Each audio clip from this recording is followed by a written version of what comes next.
শিরক, সংজ্ঞা, ভয়াবহতা ও ইতিহাস। শিরক কি? সংজ্ঞা। আরবি শব্দ শিরক এর আভিধানিক অর্থ হল অংশীদার সাব্যস্ত করা, সমকক্ষ করা বা ভাগ বসানো। ইসলামী পরিভাষায় শিরক হল আল্লাহ তাআলার সত্তা, জাতে, গুণাবলিতে এবং ইবাদতে অন্য কাউকে অংশীদার বা সমকক্ষ মনে করা, অর্থাৎ যে ক্ষমতা বা সম্মান একমাত্র আল্লাহর প্রাপ্য তা অন্য কোনো সৃষ্টিকে, মানুষ, মূর্তি, জিন, ফেরেশতা বা নক্ষত্রকে প্রদান করা। যিনি শিরক করেন তাকে মুশরিক বলা হয়। শিরকের প্রকারভেদ। মৌলিকভাবে শিরক দুই প্রকার। শিরকে আকবার, বড় শিরক, যেমন আল্লাহ ছাড়া অন্য কারো কাছে দোয়া করা, মূর্তি পূজা করা, আল্লাহ ছাড়া অন্য কেউ গায়েব জানে বলে বিশ্বাস করা। এর ফলে মানুষ ইসলাম থেকে বের হয়ে যায়। শিরকে আসগার, ছোট শিরক, যেমন রিয়া বা লোক দেখানো ইবাদত করা, আল্লাহ ছাড়া অন্য কারো নামে কসম খাওয়া। কোরআন মজিদে শিরককে সবচেয়ে বড় জুলুম এবং অমার্জনীয় পাপ হিসাবে ঘোষণা করা হয়েছে। ক। শিরক ক্ষমার অযোগ্য পাপ। নিশ্চয়ই আল্লাহ তার সাথে শরীক করাকে ক্ষমা করেন না। তিনি ক্ষমা করেন এর নিম্ন পর্যায়ের পাপ, যার জন্য তিনি ইচ্ছা করেন। আর যে আল্লাহর সাথে শরীক করে সে অবশ্যই এক মহাপাপ রচনা করে। সূরা আন-নিসা আয়াত ৪৮। খ। শিরক চরম জুলুম।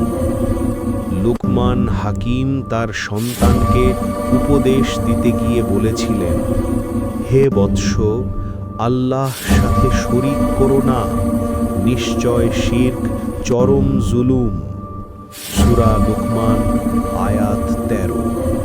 নিশ্চয়ই যে ব্যক্তি আল্লাহর সাথে অংশীদার স্থির করে, আল্লাহ তার জন্য জান্নাত হারাম করে দেন এবং তার বাসস্থান হয় জাহান্নাম, আর জালিমদের জন্য কোনো সাহায্যকারী নেই।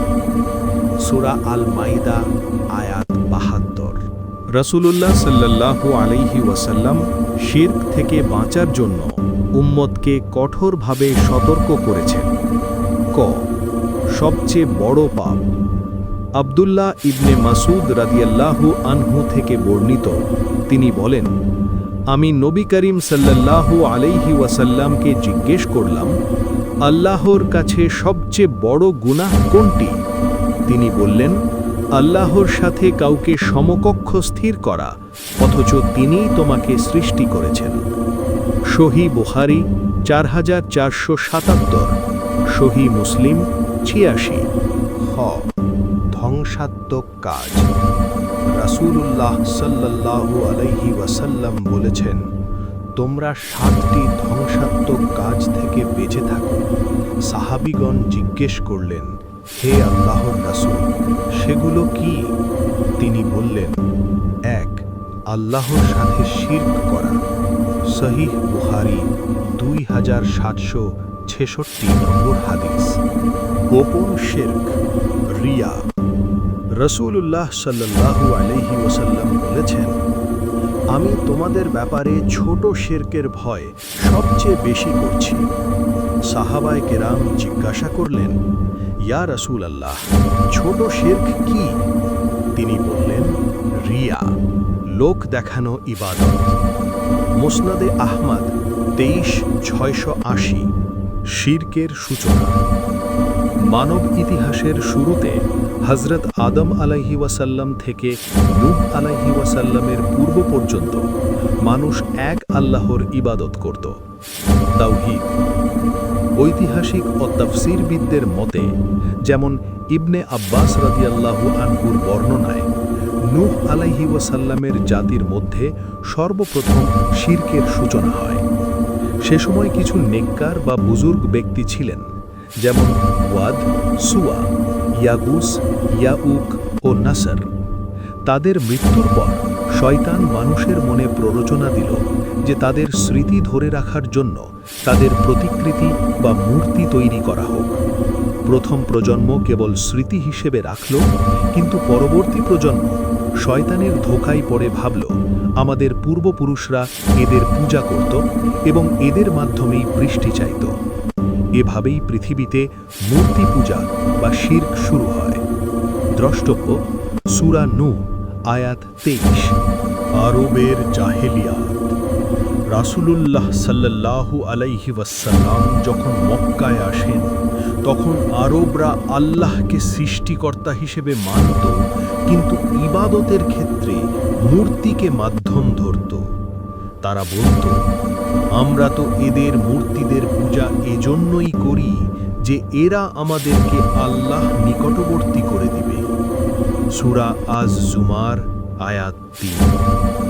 মক্কা বিজয়ের সময় কাবা ঘরে ৩৬০টি মূর্তি ছিল, যা রাসূলুল্লাহ সাল্লাল্লাহু আলাইহি ওয়াসাল্লাম ভেঙে চুরমার করে দেন এবং তাওহীদ পুনঃপ্রতিষ্ঠিত করেন।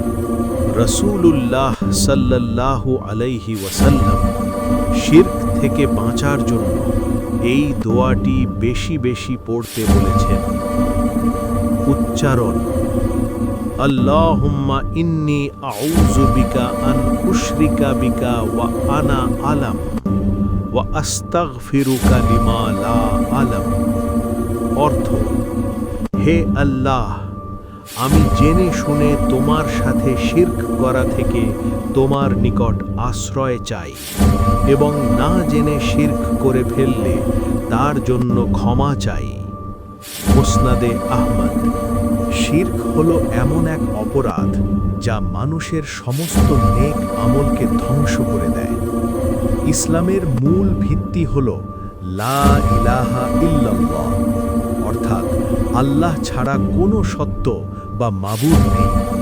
তাই একজন মুমিনের প্রধান দায়িত্ব হল তাওহীদকে আঁকড়ে ধরা এবং সকল প্রকার প্রকাশ্য ও গোপন শিরক থেকে নিজেকে মুক্ত রাখা।